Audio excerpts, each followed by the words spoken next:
Well,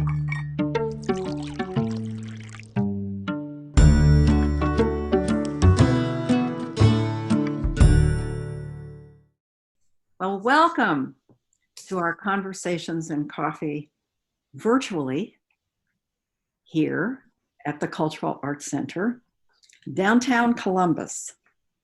I'm Ellen O'Shaughnessy, coordinator of this program called Conversations and Coffee. So if you have your coffee nearby, enjoy too, huh? We come together to talk today about the art of attentive driving. I chose the word art to qualify the topic for our Cultural Art Center's tradition of inviting artists to share their work. And as I was thinking about it, I thought driving attentively is a performing art, is it not? So I thought, I called Kelly O'Riordan, an executive at AAA. And Kelly was excited by the topic. She recommended Philip Renard II, Executive Director of the Risk Institute of the Fisher College of Business at The Ohio State University. And we have Philip with us today. Thank you, Ellen. Yes, delighted to have you. You and I talked way back, January of 2020, and finally then scheduled, all right, we'll talk in May on our traditional Conversations and Coffee. But guess what? We have been taken over by what Philip and I decided to call the topic then, the art of attentive driving during crazy COVID. So Kelly also recommended Cindy Anderkin, who is manager of AAA's Public and Government Affairs with a career with AAA over 27 years. And also your career, Cindy, you're with us here, Anderkin. Your career took a turn in 2012 when you accepted a newly created position of public affairs with AAA. And as you were sharing with me, AAA was formed in 1902 to keep motorists safe and has that long history. And it's wonderful and a gift to all of us. It is the gift I give my daughter every year since she got her driver's license. And when I was in Boston, a friend from Connecticut sent me a gift, Christmas gift, 1977, of a AAA membership. So I've been ever since. There are wonderful things to say. First of all, Philip, you were selected by Governor Mike DeWine as chair of the State Audit Committee and co-chair of the Ohio Distracted Driving Safety Council. And you have been a speaker at various international, national, regional, and local risk management forums, and currently serve on the board and trustee of Johnson and Wales University, Providence, Rhode Island, Hood College, and Frederick, Maryland. You serve on the board of Columbus Humane and Christine Wilson Foundation and past board chair for the National Kidney Foundation, board secretary for Make-A-Wish Foundation of Ohio, Kentucky, and Indiana. Wow. You and Cindy, what a great team. And you're going to continue that partnership here during this presentation of the art of attentive driving during crazy COVID. So take it away. Well, thanks, Ellen. If it's okay, I'll lead if you're okay with that. And yeah, I mean, the topic is so important. Things have changed so much since we started speaking in January. Our last in-person executive ed session that we did at the Institute was the end of February. And since then, we've pivoted to all virtual sessions. So we've done 8 or 9 virtual sessions throughout this time frame, and in Wow. many respects, we were somewhat constricted when we were thinking about doing sessions in person, because we required people to come in person and sit in the classroom. And now the world is our audience. We did a session in September on geopolitical risk, a different topic, but we had people dialing in from Brussels, from France, from the Wow. United Kingdom. And honestly, prior to that, we would have never dreamt of that being part of our audience. So um, I use the phrase, make lemonade out of the lemons that we've been provided. And I think we need to look at that. We need to look at this positively. And unknown caller. So thinking about, sorry, my phone goes off. So thinking about attentive driving in COVID, as you indicated, it's a wonderful honor to be appointed by Governor DeWine to the Ohio Traffic Safety Council. And the Ohio Traffic Safety Council is really focusing on 3 distinct areas: impaired driving, youthful drivers, and distracted driving. So each of those segments are very, very important to the topic that we're talking about today. We did some early research during the first couple of months of COVID. And what we found was in March, the traffic count was down 20%. In April, the traffic count was down 43%. But the crazy part of all of that is the fatality count was not impacted very much at all. Because what we were seeing is, while there were less drivers on the roadways, the speeds were increasing and increasing because people saw less drivers and therefore took the chance to drive faster. Not a good behavior. So consequently, what we've seen, and we look at Columbus specific number of fatalities in Columbus 2020 contrasted with 2019, those numbers are up 75%. Oh, no. It's shocking, up 75%. And the same thing we're finding to be true in wider Franklin County. So, the challenges ahead of us are very, very dynamic.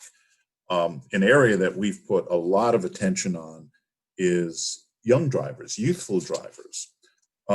We have found that youthful category, 16 to 24, represents 34% in Ohio of all fatalities and serious injuries. Think about that, 34% in a group of 16 to 24 years of age. And that number is 47% higher in terms of the number of fatalities and injuries to the next age stratification, which is 26 to 35. So 16 to 24, 47% higher than the 26 to 35. So we think about strategic goals for 2021 and beyond. And the areas that we're working on is, one, I think it's very, very important that we encourage employers to start talking about distracted driving policy. What does good look like? How can they encourage their employees and their professional drivers to be more aware of distracted driving policies? How do we encourage teachers to educate and take time and content regarding distracted driving? So changing the curriculum for those young students or younger students who are about to get their licenses. So how do we create this awareness that yes, impaired driving is really, really bad, but likewise, distracted driving is really, really bad as well. And then thirdly, how do we educate the public on the dangers of distracted driving?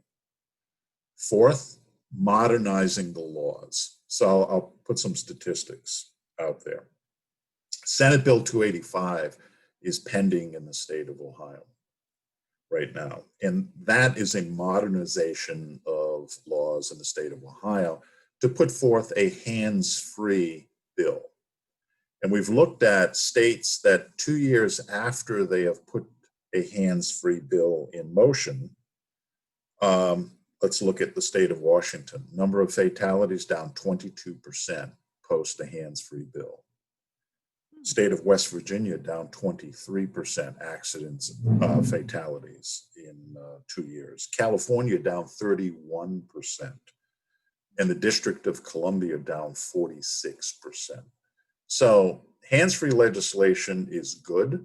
The governor is very, very supportive of hands-free legislation, as we are, and we think it's a very important step to, as we say, put the brakes on distracted driving. There is a bit of, there's an infographic, Lindsay, that if we could put up, I just want to highlight some of the challenges that we found in the young driver study that we just completed. If we look at, young drivers' perception of risky behavior, number one on the list, they all recognize that driving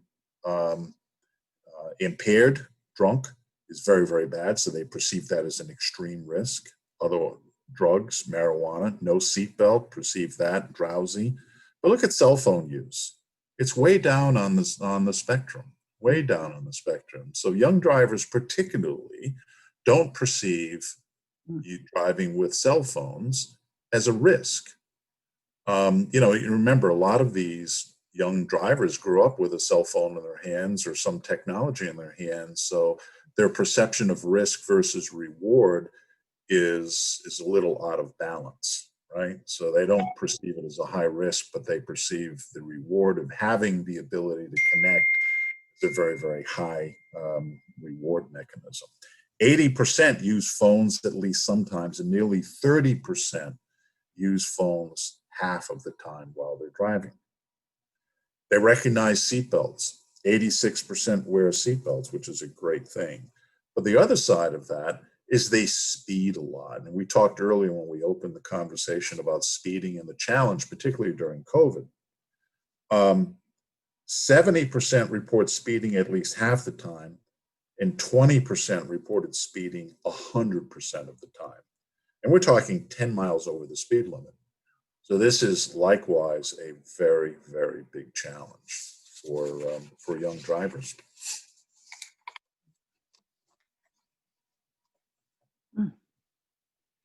So, I think as we move forward, what are we going to do, right? How can we impact the trends that we're seeing?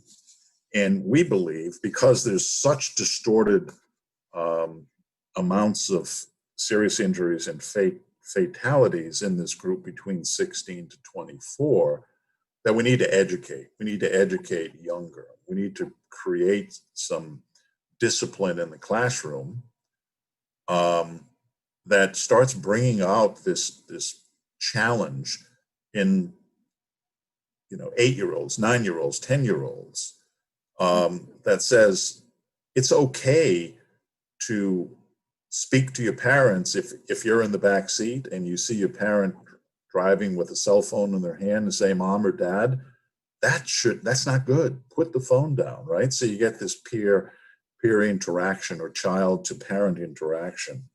But we also need to do a better job of training. And we've recently started work with Toll's Career Center, and Dom Tiberi, a very good friend of mine, lost his daughter, as we know, to a distracted driving incident. And Dom, through the Maria Tiberi Foundation, has been able to raise funding to put in 25 driving simulators. And these are very sophisticated driving simulators into a classroom. And the goal there, and this is, COVID has interrupted this as well, because students unfortunately are not physically in school these days. It's remote learning. But the goal is we will have at least 25, perhaps double that number of students that will experience the challenges of driving in a simulated environment. So we can create all sorts of different environments, snow, a deer running across the highway, distractions, et cetera, so that students have the ability to experience these challenges before they actually get behind the wheel of a car on the roadway.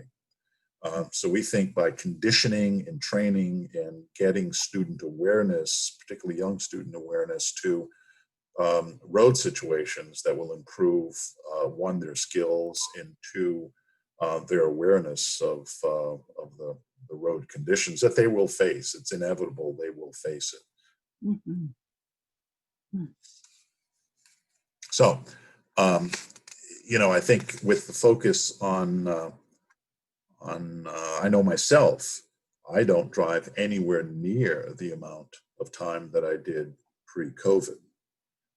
Seldom, during a week, maybe I start the car up once a week and take it for a spin around the neighborhood just to keep the car going. But you lose skills. It's like anything else.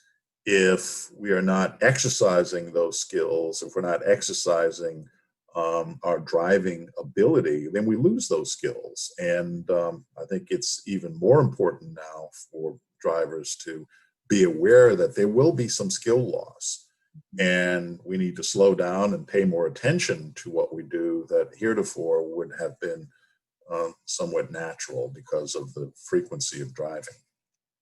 You were remarking about that earlier. You said as you were thinking about driving, and you never have to really think about getting into the car, Right. but that's what we're doing, right? We're thinking about it. Yeah, yeah. And my husband and I intentionally go out an hour a day in the midst of what we're doing to visit local parks and Yes. and just take time. And we have noticed there are fewer cars on the road, but they are going faster. And it's you think what's going on here? And you have described very well what's going on here. Is if people are kind of bored or angry or what? Yeah. What? Well, some of it is behavioral as well. In the work that we do at the Institute, we focus on 4 specific areas. So one, we talked about legislative, um, Senate Bill 285, the right way to move from a legislative perspective. But there are 3 other areas. So we think about behavior. So how do we change behavior in the vehicle? How do we kind of condition people to say, it's okay to put this phone down, right? It's okay to put the phone down. You don't need to respond immediately to a text that comes in or some other behavior. It's interesting. We talked earlier about what are the conditions that are precedent in this behavior component. And we did some early research a couple of years ago now. We went out to a panel of 1,000 or so drivers, and we asked them quite simply, what distracts you? And we got the typical answers, well, texting and a phone call coming in, or adjusting the radio, or GPS, or some of those types of behaviors that are distractive. But the shocking piece of that study was we found that 4% of the respondents said, I'm distracted watching a movie. Now think about that. So it says that the technology in our vehicles has advanced so quickly and so rapidly that we can watch a movie while we're driving down the highway. Now that, from my seat, is the height of distraction. But it's a reality. If I would to do that same study today, I would venture to say that we would have more than 4% respond that's distracting.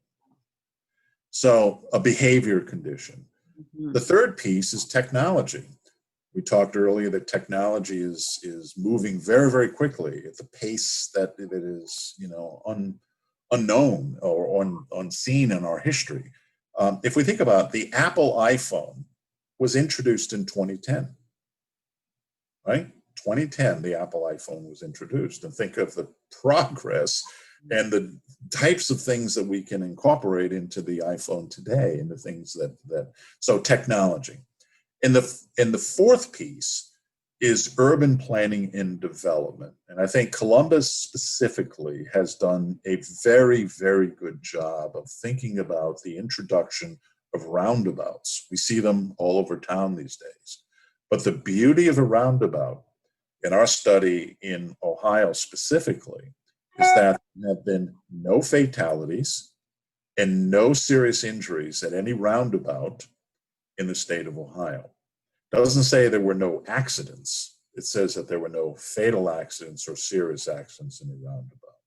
So that is a good example of urban planning and design to create a road design that is more reflective of the challenges of 21st century driving. I'll pause. Cindy, let's hear from you. What are you thinking here as Philip is presenting this amazing material? I think it's stuff that we may not be aware of, we may not be thinking of. So when he talks about education, I think the first step is raising awareness, getting people to understand, because this serious increase we've seen in aggressive driving behaviors, increases in fatal crashes, even though normal driving is down, that doesn't just affect the person that's doing these behaviors. It's a danger to everyone on the roadway. And I'm not sure the average driver is aware of this increased risk. I mean, Phil, do you think that they're aware that this danger is increasing and we see it continue to increase? Not at all. I mean, I think the average driver isn't thinking about that. We do because we're researchers and we're involved at AAA as you are. So it's something we see and think about every day. But I think the average driver is not. They take it as just part of the driving experience now that I have this technology in my vehicle and I've got this technology at my fingertips. And it's habitual. It's addictive in many ways. And I think, Cindy, that's one of our biggest challenges is the addiction of technology behind the wheel. We also have people who may not totally understand the latest technologies that are in their vehicles.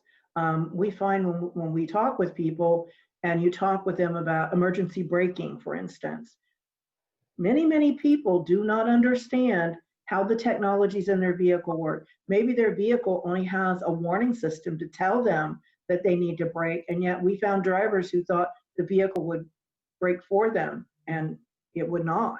Yeah. So there's technology on all different levels. And this time of year, we see enhanced distraction behind the wheel, specifically because of the holidays.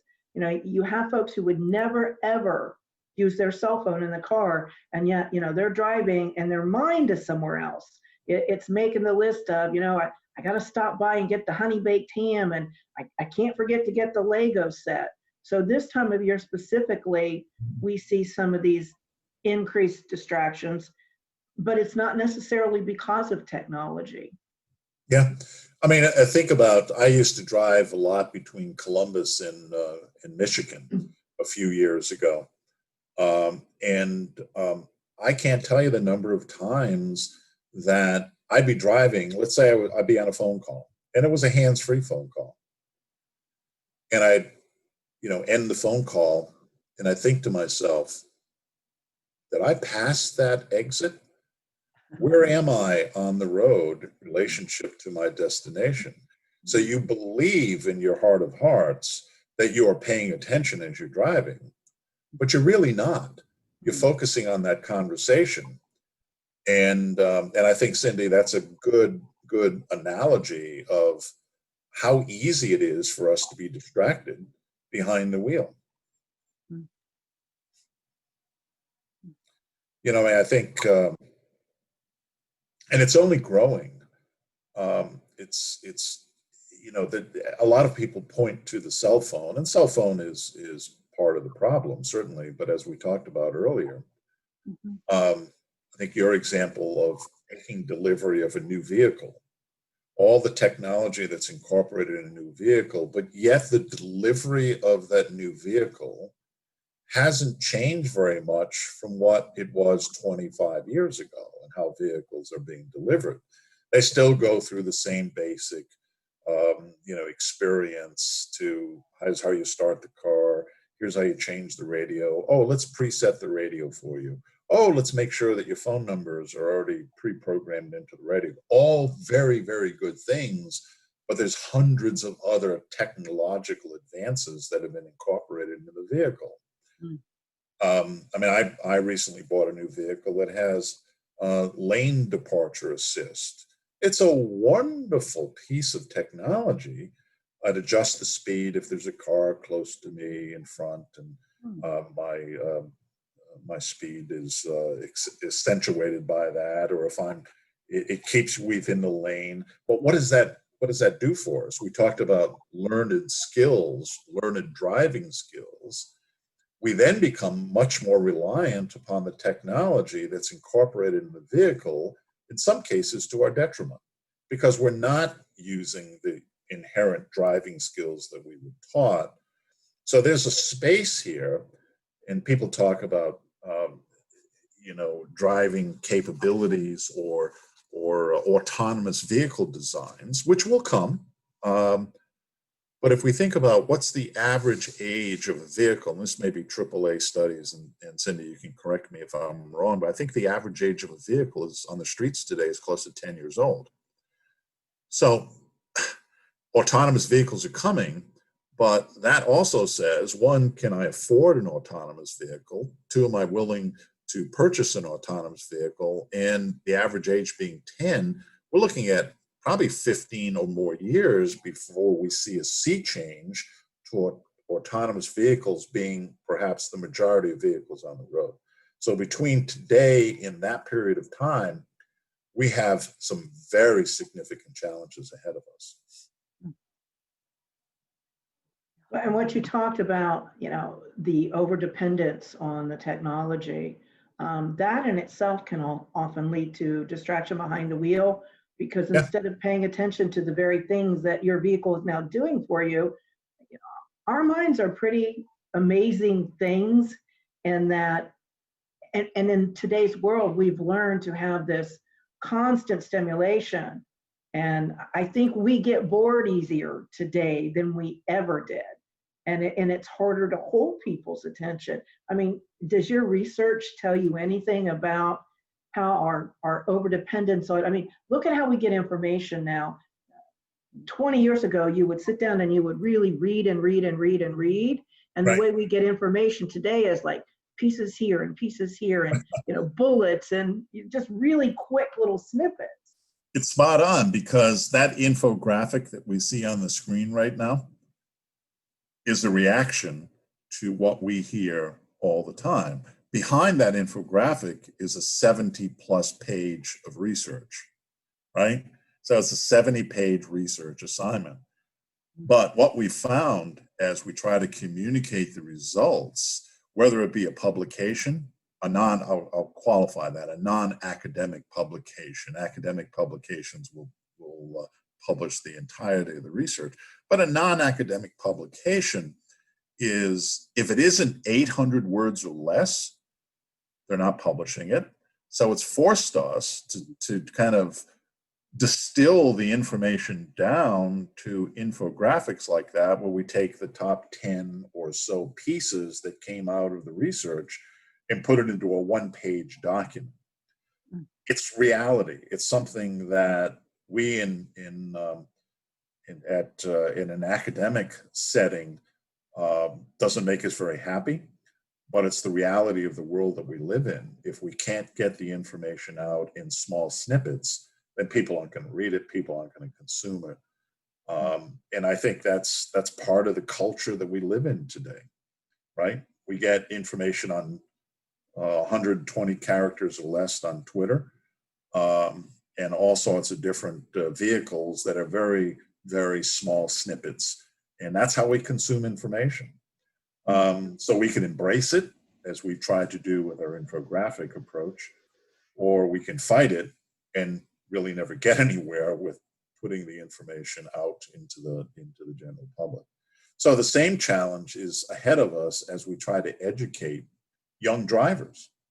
The young driver isn't necessarily going to read a 50-page manual anymore.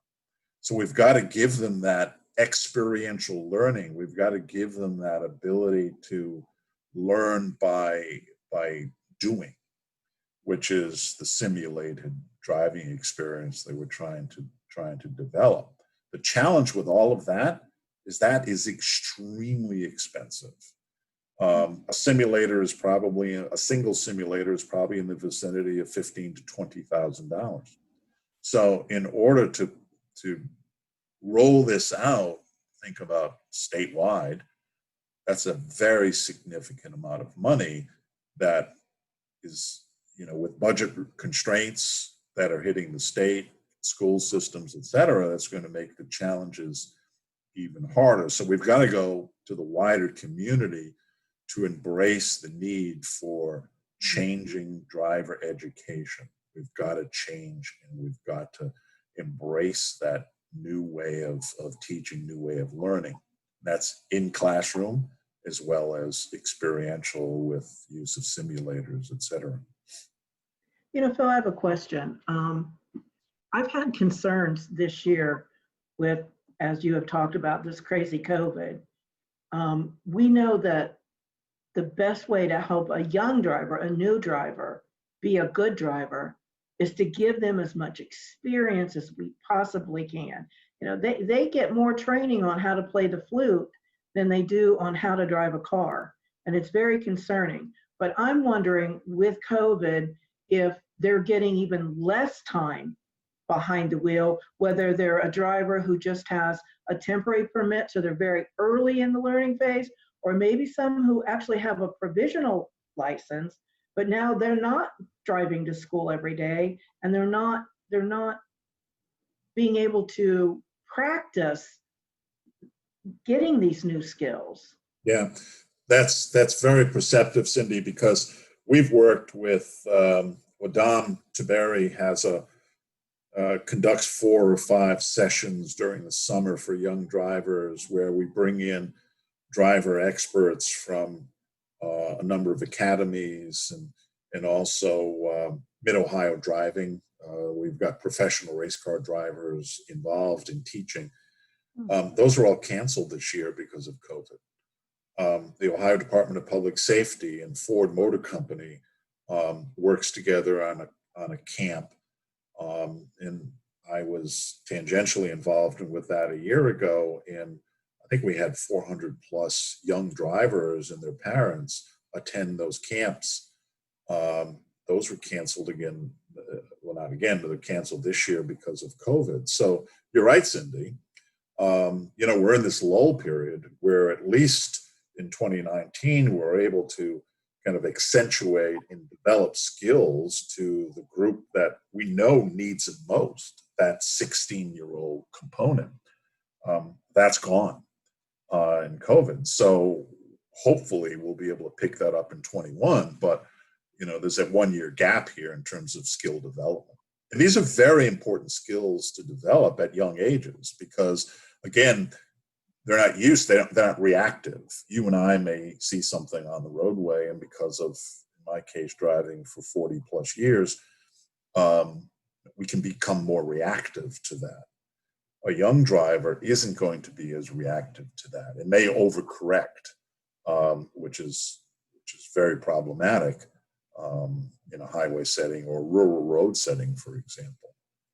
So, I think there's a perception that it's a teen driver problem, and indeed it's not. It's in everyone who shares the roadway, because 2/3 of the crashes that occur that involve a teen driver, it's someone other than the teen driver who was injured or killed. And your point, I speak to young people a lot when we talk about distracted driving, and the one thing I tell them is every crash that involves a teen driver is not the teen driver's fault. Not every crash, but there are so many situations. If you're an experienced driver like you are, Phil, and Alan, you can probably speak to this. How many times have you had that uh-oh moment when you've made a mistake or somebody else has made a mistake behind the wheel, but because you have 2 experienced drivers, somebody catches it and makes the correction before there's a crash? And that's what you just talked about, Phil. The young drivers, they don't have enough skill. That's right. As you gain those driving skills, how many times have you been on the road and you think to yourself, that person's coming in my lane? How you know that? I don't know how you know that. It just comes from years and years of driving. So you're more attentive and you back off and you give that driver more room because you don't like the way they're driving. Teens don't always catch that. They have much quicker reaction time than I do, but they haven't caught it, in time to be able to make the correction. So I Yeah. think that's something too. It goes back to that skill. It's not intuitive, right? It's not intuitive. The more you drive, the more you exercise those skills, the better you become. If you think about, drivers in a race car environment, they're not going out on day one and run a 500-mile race. They've had hours and hours and hours and hours of exercise in that car and understand how that car behaves and understand the behavior of the track, et cetera, and tuning the vehicle. It's not something you just jump in a car and say, "Yeah, I'm a skilled driver and I, can handle any circumstance." You can, which is why I am a very big believer in what I call the experiential part of all of this, by creating an environment for not only young drivers, but all drivers to get behind the wheel of a simulator and see how they behave. Early on, we're very fortunate at Ohio State to have a full-size simulator, an actual vehicle, like a pilot would go in when they're trying to learn how to drive a 777 or a 757 or 747. They have simulators, right? And the simulators create an environment that they may never get in real world, but they have to experience it in a simulated environment. So what I was saying is we have the good fortune of a full-size car simulator at Ohio State.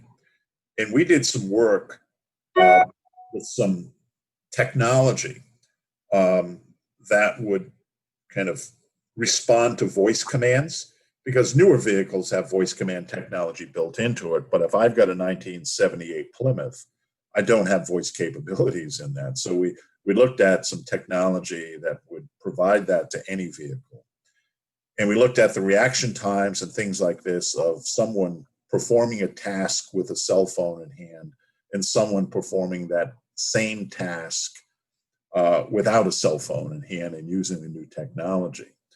And the results were absolutely dramatic. And it blew us away when we saw that voice capabilities are so much easier because you're fumbling around with the phone. And we looked at this at every age strata. So we brought in 18-year-olds to 80-year-olds, and we gave them exactly the same tasks to perform. And the results were amazing difference when we didn't have to fumble with, finding whatever I need to do with a phone, but a voice command. And we also found that the voice command technology was so much more enhanced than what it would have been 2 or 3 years ago, because we had people in there of various dialects who spoke maybe not as clearly in the English language as someone else that is native to the English language, et cetera. And that voice technology was exceptional. So I think, when we think about the 4 spheres of distracted driving or attentive driving, we think of legislative, which is what it is, behavior, technology, and urban planning. I think what we see is a merge of behavior and technology as the way into 21st century. We are not going to stop technology from coming into the hands of all of us. It isn't going to happen. The auto manufacturers are moving at a pace towards full autonomous vehicles. The cell phone companies are moving at a pace to introduce more technology in the cell phone or smartphone world. So, from our side, we have to embrace that. We have to embrace the fact that technology and behavior have to merge towards finding a solution down the road. And that's Also, where we're spending more. Phil, that technology is not all created equal, because AAA's Foundation for Traffic Safety did some research, and we shared it with auto manufacturers, in that auto manufacturers have made incredible strides in making vehicles safer. Yep. Incredible strides.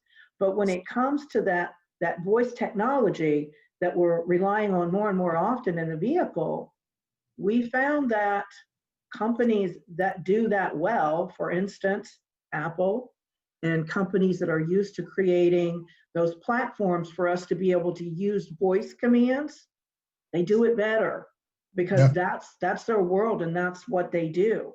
And we found that some of those products were much easier to use. So in fact, when you're struggling in your vehicle, telling your vehicle to do something and it's coming back and it's not understanding you, the more frustrated you get, the more distracted you get.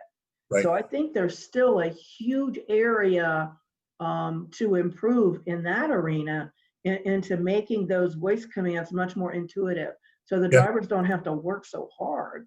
I agree. Yeah, not all technology, I think, as you said, Cindy, is created equal, right? So, yeah, there's still a lot of room to go.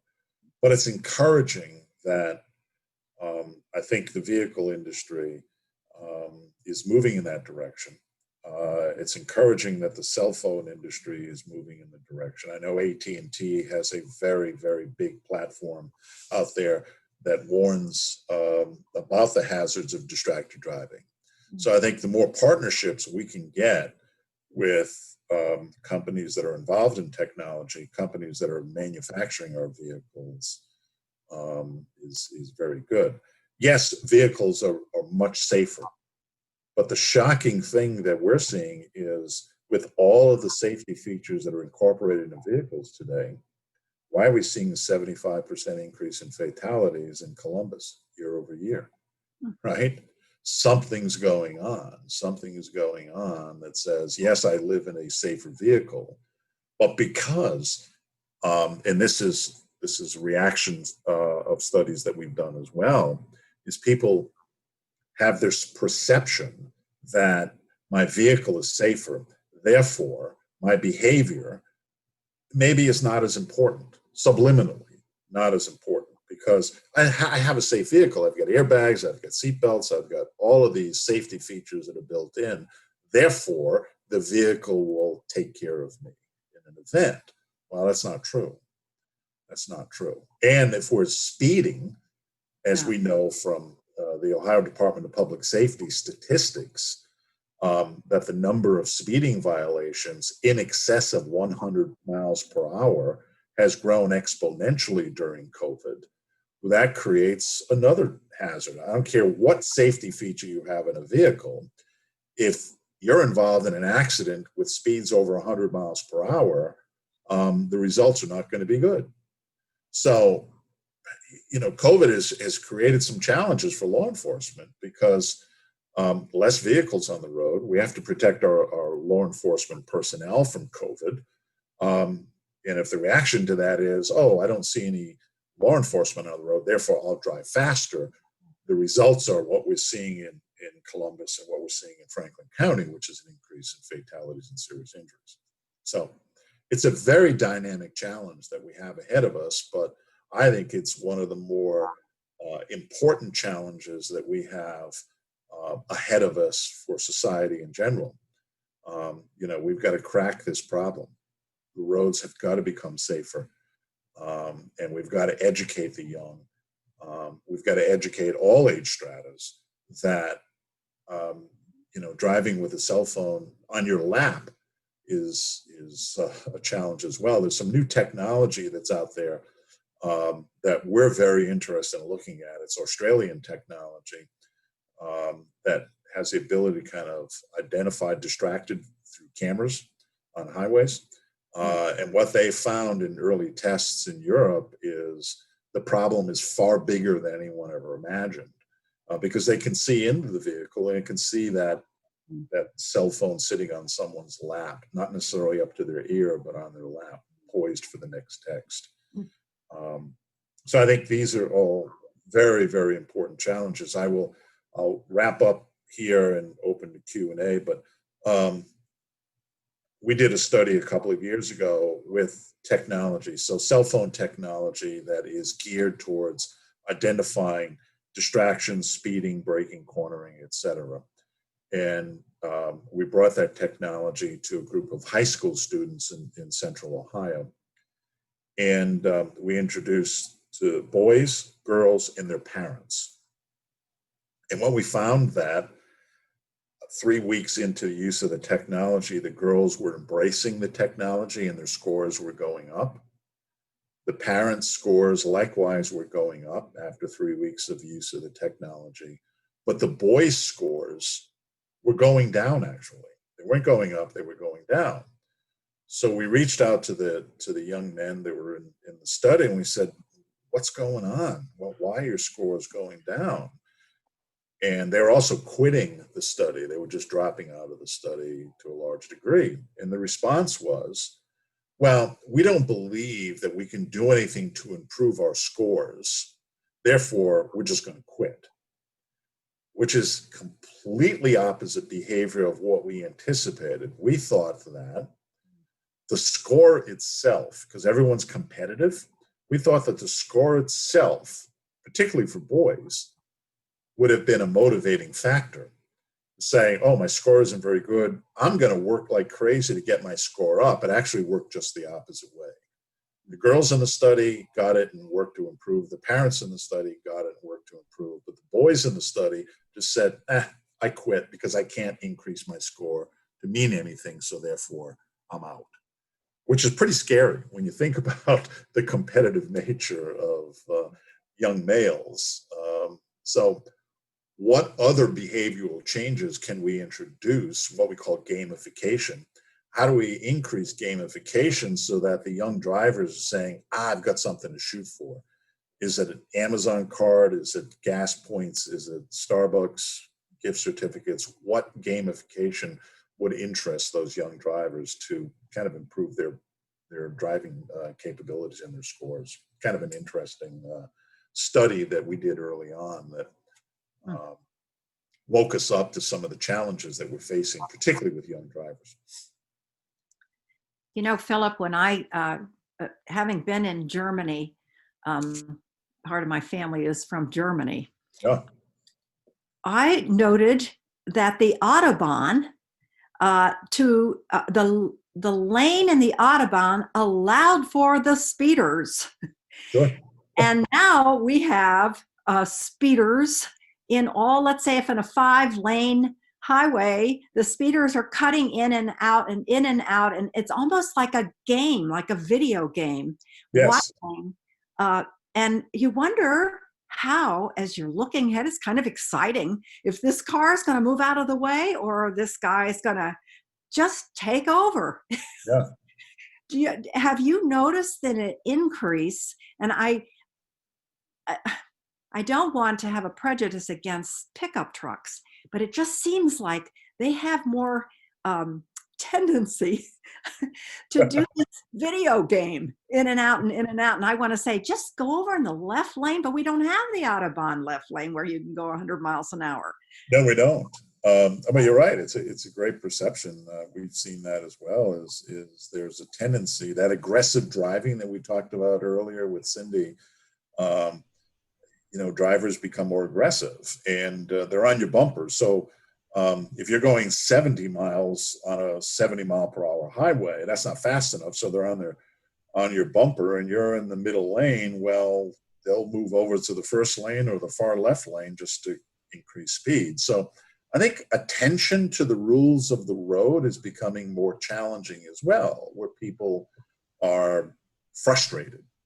I'll give the Ohio Department of Transportation all the credit in the world. I live on the east side of Columbus in New Albany, and when I was coming from the university to go home in the evening, I would get on 670.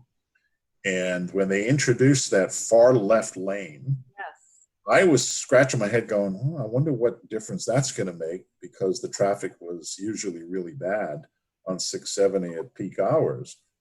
I was amazed. The traffic opened up.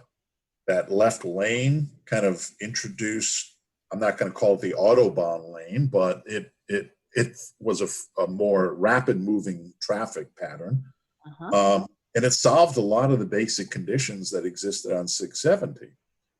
Um, Mhm. I don't understand the science of that. I'm sure our friends at ODOT have done a lot of research and a lot of work to understand the science of it, but it's worked quite well. Does that need to be introduced on other highways around Ohio?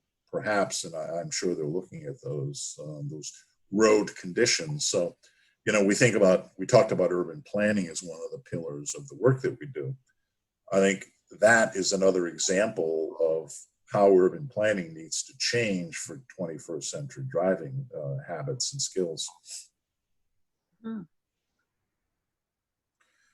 We certainly have our work cut out for us, don't we? We do. Cindy, what were you and I were talking about that dynamic. I said, as I was raised, I can hear my father saying, truck drivers are model drivers. And, just watch them. And it's true. I kind of would look, if we would drive to Florida, I would know that this truck driver was our model. I'm wanting the truck drivers to be safer these days. And I'm wondering if they're given such a schedule that they have to meet a schedule. They don't have the time. And Cindy, you and I were talking about that. Any comment there? If you want to let's strictly look at skills, who would have more skill? True. Who has more hours on the roadway, has more familiar with lots of different traffic patterns. Because when you go out of state, oftentimes, I think we're more alert because we're driving on roadways we're not familiar with.